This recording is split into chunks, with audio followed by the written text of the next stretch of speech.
지금부터 조선의 전란의 극복에 대해서 알아보도록 하겠습니다. 임진왜란과 병자호란이 있는 뒤로 조선은 국토가 황폐해지고 많은 백성이 죽였으며 그리고 나라 살림이 어려워졌습니다. 이런 임진왜란과 병자호란을 극복하기 위해서 조선시대의 백성들은 어떤 일을 했을까요?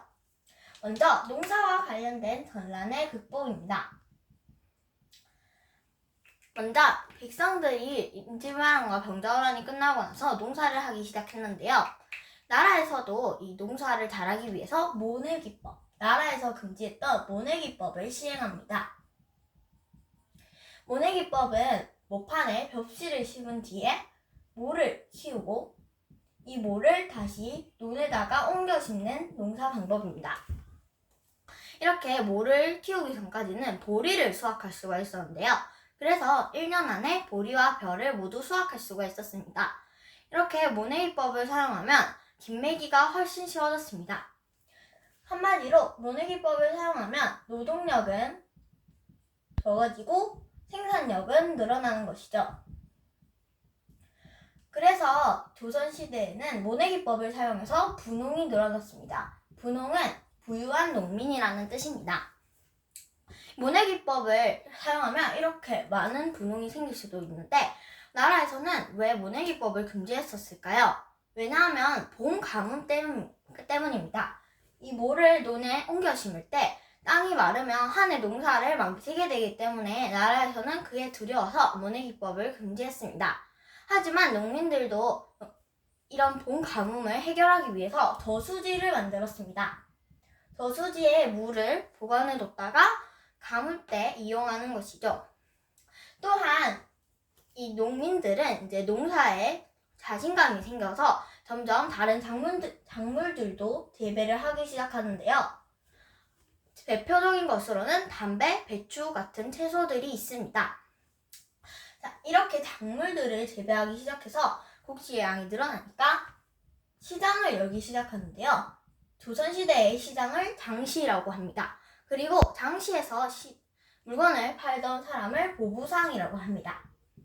보부상은 보찜 장수인 보상과 그리고 등짐 장수인 부상을 합친 말입니다. 이렇게 모내기법은 전국으로 확대되었고 조선시대의 농업 생산력과 그리고 상업이 발달되었습니다. 이렇게 농사에 관한 전란을 극복을 알아보았는데요. 그럼 임진왜란과 병자호란이 끝나고 나서 나라에서는 어떤 일을 했을까요? 나라에서는 황폐해진 토지를 다시 조사해서 양안, 즉 토지 대장을 다시 작성했고 그리고 인구수도 다시 조사해서 호적, 즉 인구 대장을 다시 정비했습니다. 그리고 세금 제도도 개편을 하는데요. 대표적인 것은 대동법입니다. 대동법은 김육이 만든 세금 제도입니다. 이 대동법은 지역의 특산물을 바쳐야 했던 공납을 바꾼 세금 제도인데요. 대동법은 이런 공납을 쌀, 옷감, 그리고 동전 등으로 바꿔서 낼 수 있는 세금 제도였습니다. 그리고 이 대동법을 실행하면서 토지 1결당 12두의 곡식을 납부하는 방법으로 바뀌게 되었습니다. 그리고 이런 대동법을 만든 김육에 대해서 알아보도록 하겠습니다. 김육은 어린 나이에 부모님이 돌아가셨는데요. 하지만 김육은 속과에 합격하고 성균관에 입학하게 됩니다. 하지만 성균관에서 대북파와의 갈등으로 성균관을 떠나게 되는데요. 그래서 고향으로 내려와서 가난한 생활을 했다고 합니다. 하지만 대과에 입학해가지고 이제 관직 생활을 하기 시작합니다. 그러면서 백성들의 삶을 둘러보게 되는데요. 그 과정에서 대동법을 만들기 시작했습니다. 대동법을 만들 당시에 양반 지주들은 이런 대동법을 반대했는데요. 효종이 왕위에 올랐을 때 김육은 대동법을 전국으로 확대시키기 위해서 노력을 열심히 합니다. 그래서 대동법은 전국에 걸쳐서 시행되기 시작합니다. 또한 나라에서는 허준에게 의학서를 펴내게 하는데요. 허준이 만든 의학서가 바로 동의보감입니다. 동의보감의 내용은 어떤 것이 있을까요? 바로 약초를 가지고 병을 예방하고 치료하는 방법이 담겨진 내용입니다. 이런 약초로 병을 예방하고 치료하는 방법이 들어있어서 아주 쉬운 의학서인데요. 그래서 당시 동아시아에서 널리 읽히던 책이었다고 합니다. 유네스코도 이런 동의보감의 가치를 인정하고 세계 기록유산으로 지정하였다고 합니다. 자, 그럼 이런 임진왜란과 병자호란이 끝나고 나서 청, 그리고 일본 같은 나라들과 대외관계는 어떠하였을지 알아보도록 하겠습니다. 먼저 청입니다. 청나라와는 화해하기가 쉽지 않았는데요. 왜냐하면 청나라에게 조선이 굴욕적인 항복을 했기 때문이죠. 그래서 북벌론을 주장되기도 하였습니다. 북벌론에서 북은 청나라를 뜻하고, 그래서 북벌론은 청나라를 벌하자는 뜻입니다. 이런 북벌론을 주장하던 사람이 바로 인조의 뒤를 이은 효종입니다. 효종은 인조의 둘째 아들이었는데요. 뭔가 이상하죠? 왜냐하면 유교를 따르던 조선은 원래 첫째 아들을 왕위에 올리는 것이 규칙입니다. 그런데 인도는 첫째 아들 소현세자를 두고 둘째 아들인 효종, 즉 복림대군을 왕위에 얹혔습니다. 왜 이런 첫째 아들 소현세자가 있는데도 둘째 아들 효종을 왕위에 즉위시켰을까요? 그 이유를 한번 보도록 하겠습니다. 청에게 조선이 굴욕적인 항복을 하고 나서 소현세자는 청의 수도인 심양에 인질로 끌려가게 되었는데요. 그래서 이 소현세자는 그 청의 수도인 심양에서 인질로 같이 끌려온 백성들과 농사를 해서 큰 성공을 거둡니다.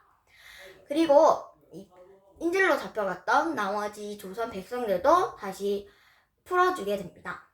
이런 과정에서 소현세자는 과학기술도 접하게 되고 청과 점점 친한 관계를 맺게 됩니다. 그리고 어느 날 소현세자가 조선에 귀국하게 되었는데요. 귀국하는 과정에서 이 소현세자는 서양의 문물을 자신의 조선 나라에 들고 갑니다. 하지만 인도는 이런 서양의 문물을 보고 소현세자에게 불같이 화를 내는데요. 왜냐하면 서양 문물을 가져오면 이 왕실 체면에 먹칠을 하게 되는 것이죠. 그래서 인조의 분노를 한 몸에 받은 이 소현세자는 세상을 떠나고 맙니다. 그래서 효종이 인조의 뒤를 이어서 즉위하는 것이죠. 효종이 북벌론을 주장했다고 했죠. 북벌론을 지지해주던 사람이 효종의 옛날 스승이었던 송시열입니다. 북벌론에 따라서 이 조선은 성을 쌓고 무기를 개발하고 군사력을 키웠는데요. 그런데 효종이 죽자 북벌은 시행되지 못했고요. 하지만 청의 문물을 배우자는 북학운동이 일어나기 시작합니다. 자, 청과 대외관계를 알아봤는데요. 그럼 이번에는 일본과는 어떻게 지냈을까요? 일본은 전쟁하는 과정에서 도요토미 히데요시가 죽고 도쿠가와 이에야스가 집권하게 되는데요. 도쿠가와 이에야스는 도요토미 히데요시의 가문을 몰살시킵니다. 그리고 자신은 임진왜란에 간섭하지 않았다고 이 조선에게 다시 국교를 맺자고 제안을 합니다.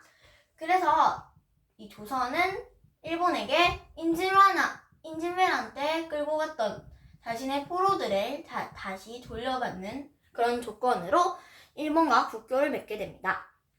그리고 일본은 임진왜란 때 문화사절단이었던 조선의 통신사를 달라고 하는데요. 그래서 조선은 통신사를 일본에게 보냅니다. 당시의 통신사는 일본인들에게 인기가 많았다고 합니다. 자, 그리고 이 일본 어민들이 종종 울릉도와 독도에 침입해가지고 물고기를 잡곤 했는데요. 그래서 조선에서는 이런 울릉도와 독도를 잠시 비워두기도 했습니다. 이 틈을 타서 일본 어민들이 물고기를 잡기 시작했는데요. 그래서 안용보 조선의 어부였던 안용복이 등장을 합니다. 어부였던 안용복은 물고기를 잡다가 일본 어민들을 발견하는데요. 그래서 일본인들에게 화를 내다가 일본 어민들에게 붙잡혀서 일본에 가게 됩니다. 거기서 안용복은 울릉도와 독도는 우리 조선 땅이라고 강력하게 주장을 합니다. 그래서 일본에게 확인서, 울릉도와 독도는 조선 땅이다 이런 확인서까지 받아내고 다시는 울릉도와 독도에서 물고기를 잡지 않겠다라는 일본의 사과까지 받고 조선으로 돌아옵니다. 하지만 조선은 안용복을 잡아 가두는데요. 왜일까요?